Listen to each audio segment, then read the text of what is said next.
नसीब का दाना, बांके बिहारी की लीला। एक सेठ जी कृष्ण जी के भक्त थे। निरंतर उनका जाप करते थे। वो रोज स्वादिष्ट पकवान बनाकर कृष्ण जी के मंदिर के लिए निकलते थे। पर रास्ते में ही उसे नींद आ जाती और उसके पकवान चोरी हो जाते। वह बहुत दुखी होता और कान्हा से शिकायत करते हुए कहता, हे कान्हा, ऐसा क्यों होता है? मैं आपको भोग क्यों नहीं लगा पाता हूं? कान्हा कहते हैं, वत्स, दाने दाने पे लिखा है खाने वाले का नाम। वो मेरे नसीब में नहीं है, इसलिए मुझ तक नहीं पहुंचता। सेठ थोड़ा गुस्से से कहता है, ऐसा नहीं है प्रभु, कल मैं आपको भोग लगाकर ही रहूंगा, आप देख लेना। और सेठ चला जाता है। दूसरे दिन सेठ सुबह सुबह जल्दी नहा धोकर तैयार हो जाता है और अपनी पत्नी से 4 डब्बे भर बढ़िया बढ़िया स्वादिष्ट पकवान बनाता है और उसे लेकर मंदिर के लिए निकल पड़ता है। और रास्ते भर सोचता है, आज जो भी हो जाए सोऊंगा नहीं, कान्हा को भोग लगाकर रहूंगा।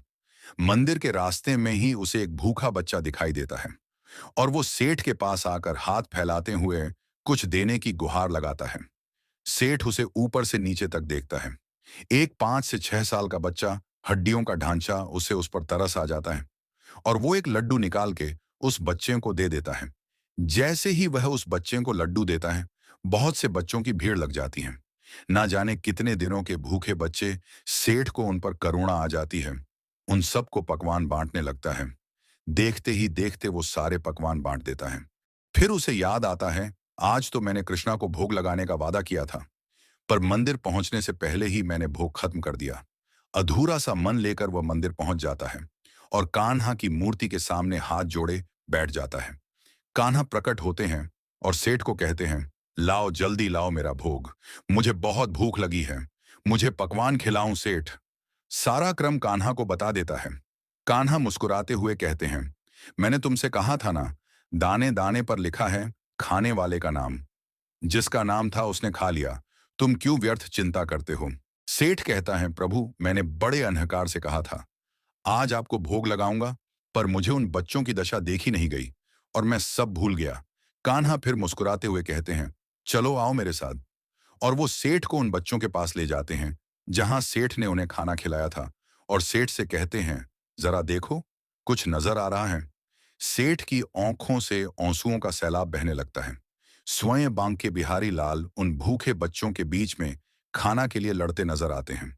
कान्हा कहते हैं, वही वो पहला बच्चा है जिसकी तुमने भूख मिटाई। मैं हर जीव में हूं, अलग अलग भेष में, अलग अलग कलाकारी में। अगर तुम्हें लगे मैं ये काम इसके लिए कर रहा था, पर वो दूसरे के लिए हो जाए, तो उसे मेरी ही इच्छा समझना, क्योंकि मैं तो हर कहीं हूं। बस दाने नसीब की जगह से खाता हूं। जिस जिस जगह नसीब का दाना हो, वहां पहुंच जाता हूं। फिर इसको तुम क्या कोई भी नहीं रोक सकता, क्योंकि नसीब का दाना नसीब वाले तक कैसे भी पहुंच जाता है, चाहे तुम उसे देना चाहो या ना देना चाहो। अगर उसके नसीब का है तो उसे प्राप्त जरूर होगा। सेठ कान्हा के चरणों में गिर पड़धा और कहता है, आपकी माया आप ही जाने। प्रभु मुस्कुराते हैं और कहते हैं, कल मेरा भोग मुझे ही देना, दूसरों को नहीं। प्रभु और भक्त हंसने लगते हैं। उसकी हर इच्छा में उनका धन्यवाद करें। राधे राधे, हरि नाम ही सच्चा धन है।